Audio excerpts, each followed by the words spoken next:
I'd just like to welcome everyone to the Sussex Asia Centre. For those of you who haven't come to our events before, we organise seminars often on Wednesdays, both online and in person. And if you'd like to get more information about what we do or put on the mailing list, then please just send me an email. I'm Magnus Marsden, Professor of Anthropology in the School of Global Studies. But today it's a great honour and privilege to be able to introduce you to Dr. Davood Moradian.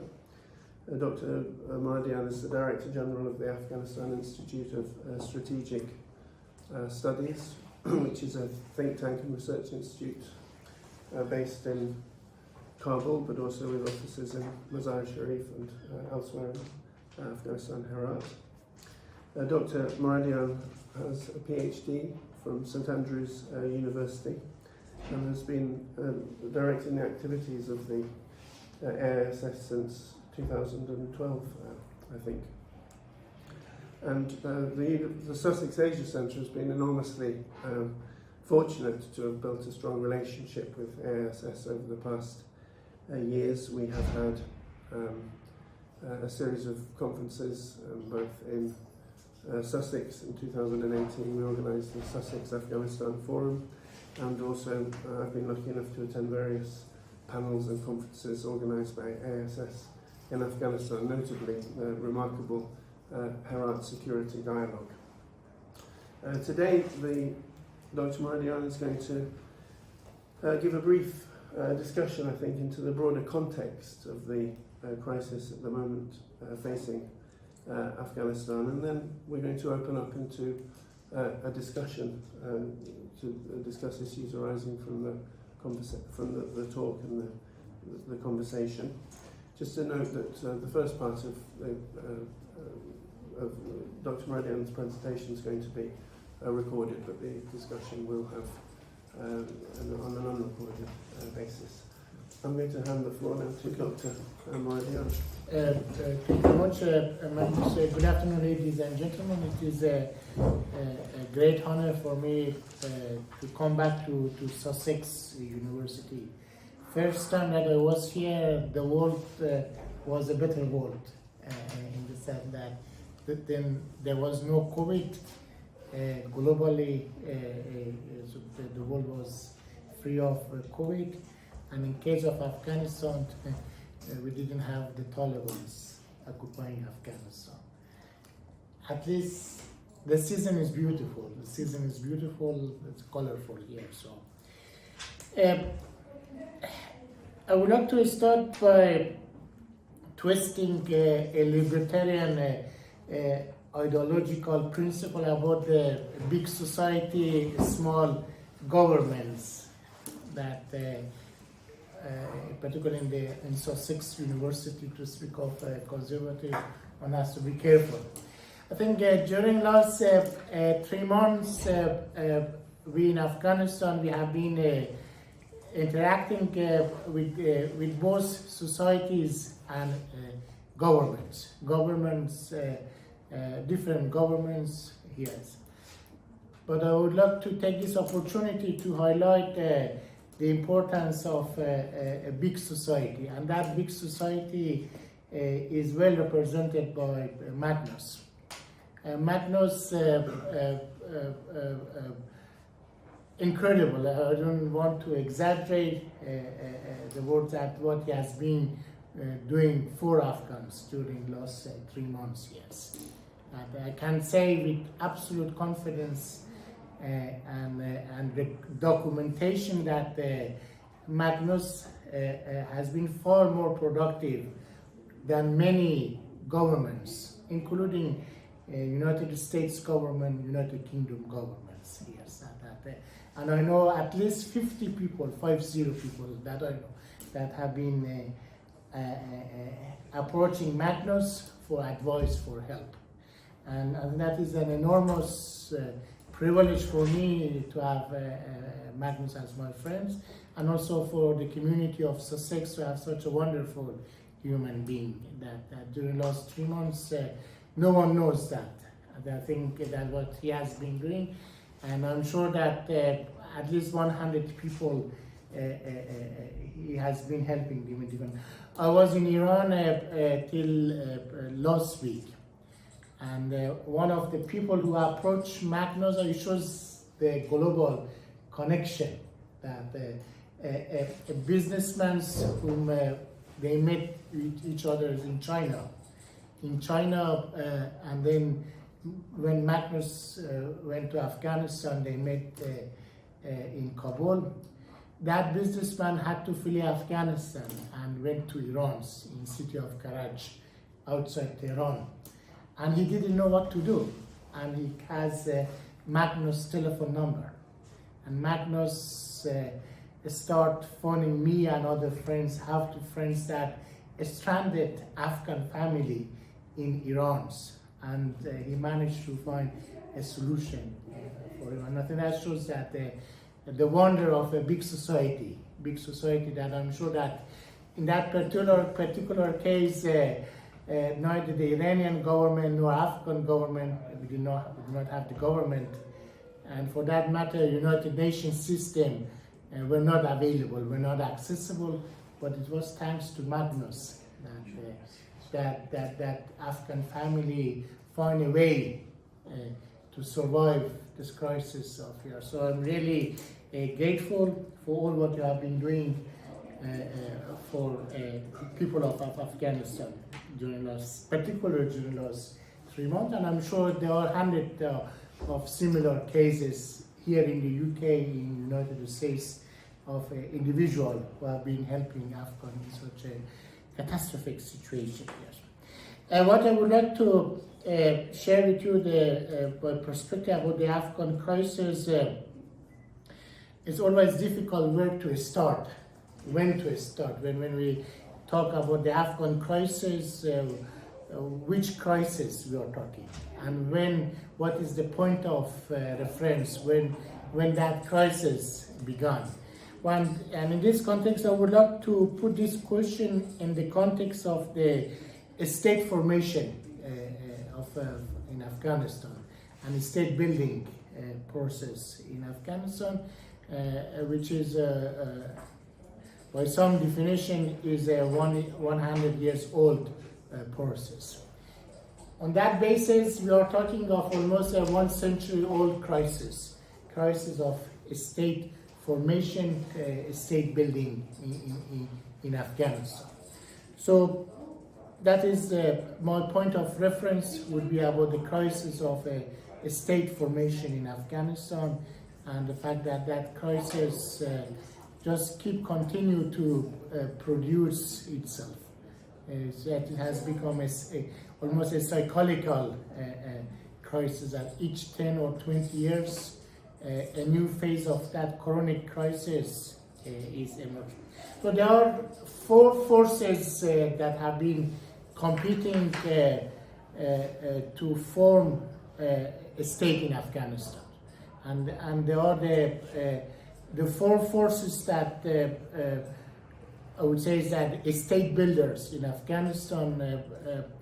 The first one is the forces of I would call it a constitutional movement in Afghanistan. Is that the constitutional movement in Afghanistan in this context, in a kind of a positive and progressive definition, started late in 19th century. One of the first country in the Islamic countries that had a sort of constitution, modern constitution, was in Afghanistan. Yes, and the first country in outside Europe that we had an early independent newspaper was again Afghanistan. So, before Persia or even before Turkey, that there was already a sort of independent media, women's movement in Afghanistan. So there is this constitutional movement in Afghanistan, which is 100 years old, and has have achievement, has have difficulties, but it is a 1 century old movement that we have in Afghanistan, the constitutional movement. The second players of the state building in Afghanistan has been the external powers, that Afghanistan is principally is a geopolitical problem. It's a geopolitical problem, and from late 19th century, when Afghanistan was a contested geography between Tsar Russia and the British Raj, to this day that it is a contested geopolitical crisis between India, Pakistan, between China, United States, between Iran and Saudi. So these geopolitical players has been again a consistent actors in the process of state formation in Afghanistan. So we always have external players involved in formation of the Afghan state, yes. The third forces that have been again very active, organized, consistent in the process of state formation in Afghanistan has been the ethnic factors, and the competition, the struggles of a different ethnic group over the identity of the state of Afghanistan. And to be more explicit, these are two constituencies of the Pashtuns and the Farsiwan, a constituency that have been competing with each others over the identity, the ethnic composition, the ethnic identity of the Afghan states, and by extension the Afghan society. So the ethnic factor, it has been, my view, the third important actors in the process of state formation in Afghanistan. And the fourth players has been Islamists. Islamists, again from late 19th century to date, Islamists have been a very important, active, organized political actors in formation of the Afghan state here. So now, so if we study the history of Afghanistan from late 19th century to the date, we will see these four forces. Some of them are cooperating with each other against the other. So this 100 years has been the contested history of these four forces that have been competing with each other about the shape and the identity of the Afghan states. Yes. So what happened in 2001 and onwards? What are the main characteristics of the post-2001 political and constitutional situation in Afghanistan? I think the post-2001 Republican order enjoy a conceptual coherence. And conceptually, the Islamic Republic of Afghanistan and the constitution that was drafted and passed managed to bring together all these four forces together. So in the post-2001 Afghanistan, all these four forces had representation in the Afghan polity.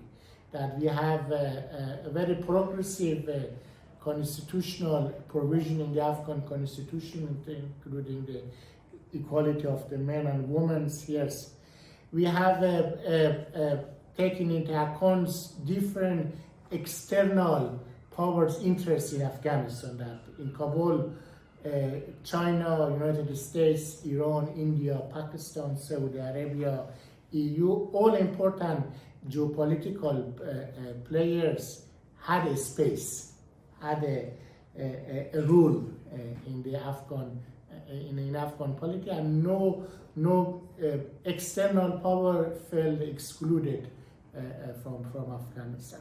So, from a geopolitical point of view, the post-2001 was a coherent conceptually, and he managed to address the basic and important concern and sensitivity of all these forces here. But that conceptually rich polity had a serious deficiency in implementation and in the actors. It was rich, coherent conceptually, but the people who were involved in implementing those constitutional documents and to be in charge of that constitutional polity, unfortunately, they had serious problems, serious deficiencies. So we have a shortcoming in implementing that rich and coherent constitutional basis. And there are two important actors which did not play well. One was our American colleagues, American partners, and Afghanistan was really an extension of the many wrongs, many ills that American political system suffers. That if you go to United States, you know how United States health system works. We know how United States environmental policy works, how United States justice system doesn't work. So the Afghanistan become an extension of Washington's problems. Washington problems, and we know that Washington problems are structural, not necessarily personal. And the second actors were Afghan elite, people like me that were in charge of state building, state formation, but we were elite. We were elite and we were not fully connected with the society. So there was, in our case, there was huge gap between the people and elite, that we live in another planet and the people of Afghanistan would live on another planet. So the main challenge and deficiency of the post-2001 political orders I attribute to the Americans' way of doing governance and the Afghan elite, including people like me who were involved in some way. But that political order, conceptually, it was rich and it enjoyed widespread support of the Afghan people. The Afghan people were highly critical of the Afghan elite,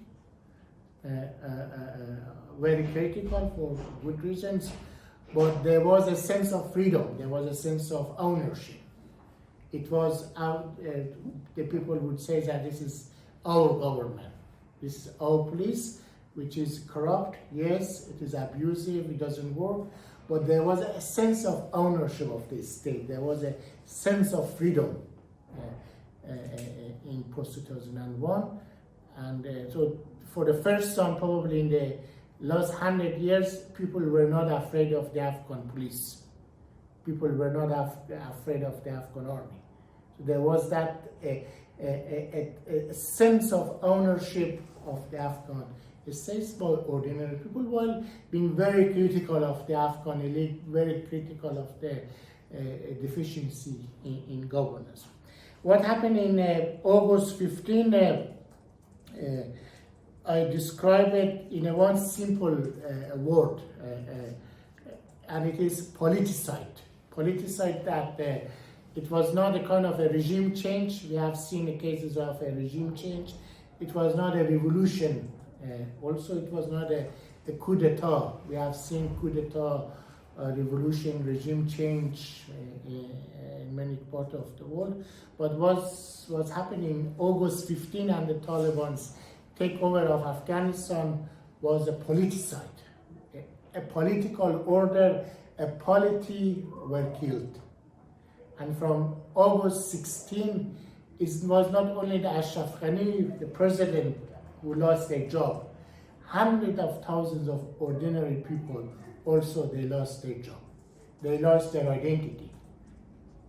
They lost their identity. From August 15, for example, Mr. X was Afghan journalist, but on 16 of August he lost his identity as a journalist. The Afghan woman who on 15 of August, they were an active political actors. On 16 of August, they become a woman that they have only a job to look after their husbands. Yes. So it was really a politicide. It was a politicized that we lost statehood. We no longer have a national army. We no longer have a national governments. We no longer have a political identity here. And that politicized was accompanied sadly by a massive humanitarian crisis that we know what's happening in every aspect. So it was a really, again, if I use a political scientist term, is a kind of a totalitarian collapse. And we know that we have a totalitarian ideology. In case of Afghanistan, August 15 and onward, it was a totalitarian crisis. Every aspect of Afghans has been affected. Being farmers who has lost access to the market, who cannot receive money from his family in Pakistan or Iran, to the elite like me who have lost position and privilege. It was really a comprehensive and totalitarian collapse, August 16. And my last point, I don't know how many minutes I have, 2 minutes? I see four situation that is emerging, and the way forward here is that we know that from 2001 till August 15, Afghanistan project was part of Pax Americana. From August 16, it has become Pax Pakistan. I don't know what is the English word for that. Pax Pakistan will be approved. Pax Pakistan. Now the Pakistan has replaced United States as the king makers of Afghanistan. Yes. And that is a question that I asked from my colleagues in Pakistan: the capacity of Pakistan to manage Afghanistan. Does Pakistan have the capacity, both material, institutional, political capacity, to replace the United States? And we know about the limitation of Pakistani states to manage its own affairs. Yes. So now there is a Pax Pakistan from August 16 onward, and it remains to be seen how Pakistan will be able to manage Afghanistan. The second thing is that for the Taliban's, the vision that the Taliban they have of themselves is a kind of establishing an Afghan version of the Islamic Republic of Iran. Now, for the Taliban, they have Iran as an example to follow. The example to follow, and those who are familiar with the Iran-Afghanistan relationship, we have been always copying and pasting each other's political model. That, for example, the constitutional movement of Afghanistan inspired the constitutional movement in Iran at the 20th century. At the beginning of 20th century, Afghanistan was a symbol and inspiration for Iran constitutional movement. And then in the Islamic Revolution of Iran, then it influenced the clergy and Islamists of Afghanistan. Now, I said this to my Iranian colleague, now they have their Afghan cousin in terms of the Islamic Emirate of Afghanistan. But the problem with the Islamic Emirate of Afghanistan is that Iran is a rich country in terms of the natural resources. And Afghanistan does not have those natural resources. Iran's had a very establish clerical network of mosque, madrasa, and supreme leaders. Whereas we know that the Taliban, they do not have that network and they do not have a supreme leaders. So the Taliban, they would try to copy Iranians' model of the Islamic Revolution and Islamic Republic.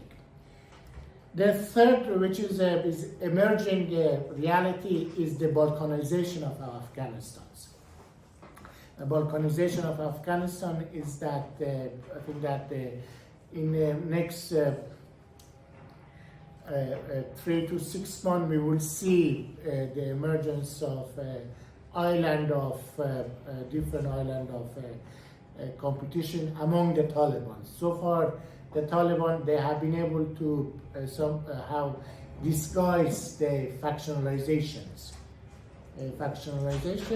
But in next 2-3 months, we will see the emergence of factionalization of the Taliban, and this factionalization within the Taliban will be accompanied by the emergence of the resistance, armed resistance to the Taliban, the emergence of Daesh, and economic collapse. So we will see, and also geopolitically, India is not happy, United States is not happy, Central Asia is not happy. So we will see in 6 months, of course, we know that in social science we should not make any prediction, but at least one can see an emerging trend of Balkanization of Afghanistan. Balkanization, when the Taliban would be only one of the important authority of that geography. I think the way forward would be as a kind of, again, not prescription, but as a kind of a positive note. I think Afghanistan is too big, too complicated to be handled by one country or a group of countries. And there is a need for a sort of a UN mandate for Afghanistan. A UN mandate for Afghanistan that can bring together all important external players in dealing with Afghanistan. And that UN mandate has to lead a political process that would respect, would accommodate Afghanistan diversity. And the Afghanistan diversity would be best respected by having a sort of a semi-parliamentary form of governance that respect the community, and also a different rule for Kabul. In other words, the key word here is inclusivity of a political process.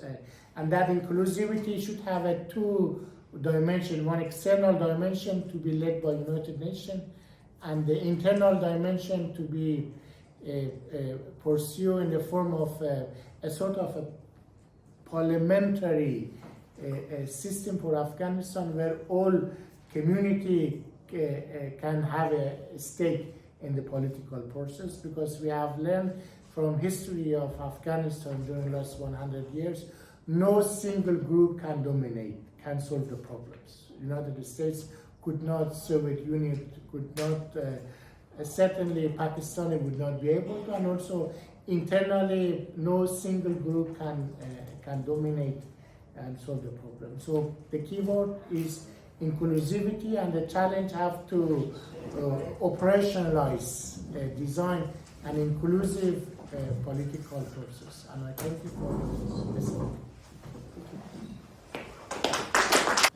Thank you very much for the very rich and interesting discussion of the issues that are raised by Afghanistan at the current moment.